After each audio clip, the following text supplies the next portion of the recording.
This question is from CBSE 2024 physics examination. The statement of the problem says, this is question number 27b. Statement says, calculate the energy required to separate a deuteron into its constituent parts, a proton and a neutron. So deuteron splits into a proton and a neutron. You have to calculate the energy required to separate this deuteron into its constituent particles. So mass of deuteron is given. This is given equal to 2.014102 units. Mass of the proton, this is given 1.007825 units, and mass of the neutron, this is also given equal to 1.008665 units. So now we'll try to see if the mass of proton plus neutron, अब हम लोग ये mass of proton और neutron इन दोनों का addition निकालेंगे. Deuteron जो है this splits into two constituent particles. The combined mass of proton and neutron will be 1.007825 plus इसको यहाँ पर लिख लेना है 1.008665. अब इनको अगर अभी हम लोग ऐड करें तो ये 5 and 5 10 आ जाएगा, 2 and 6 8 and 1 9 आ जाएगा, 8 and 6 14 1, 8 and 8 16 1, ये 0 and 2.016490 units. So this is the combined mass of proton and neutron, and this is found to be greater than the mass of the deuteron. So we say that the mass defect, this is the difference in what the combined masses of proton and the neutron. Mass of proton plus mass of neutron minus the mass of deuteron.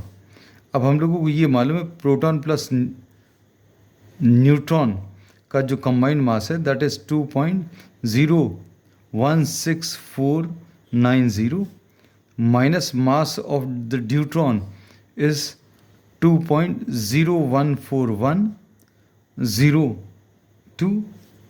अब इनको अगर हम लोग subtract करें तो 10 में से 2 गया 8 आ जाएगा. फिर उसके बाद यहाँ पर 8 बचा था, 8 में से 0 गया 8 आ जाएगा.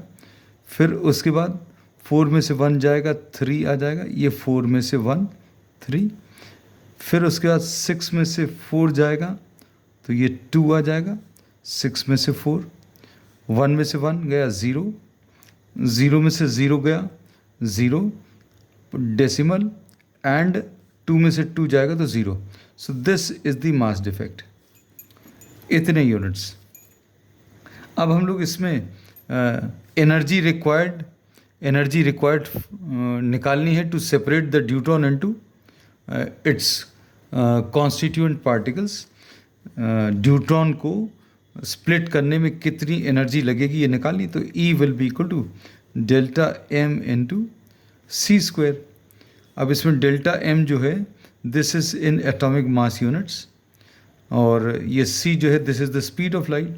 C is 3 into 10 to the power of 8 meters per second, and we can do this calculations by substituting delta m की वैल्यू रख दो, C की वैल्यू सब्सटीट्यूट कर दो, 1 एटॉमिक मास यूनिट की भी वैल्यू रख दो, 1 AMU की वैल्यू भी अगर अभी हम लोग रख दें, C की वैल्यू रख दें तो हम लोगों का आंसर मिल जाएगा.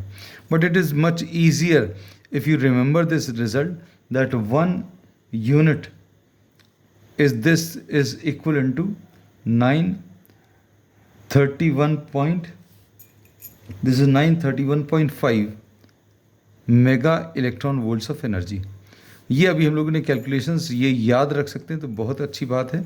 सो we say that the energy required this will be equal to delta M की वैल्यू 0.002388 इनटू इनटू ये 1 एटॉमिक मास यूनिट जो है, this is equal to this much amount of energy, so into 931.5 MeV। कई बार ये ऐसा दिया रहता है आपको इसमें इंटू 931.5 अपॉन C², तो C² कैंसिल करके values, but this is not given, so you have to remember, it will be much easier to do the calculations if you remember this result. और इसको अगर आप सिंप्लीफाई करेंगे, this will found to be having a value 2.22 mega electron volts MeV।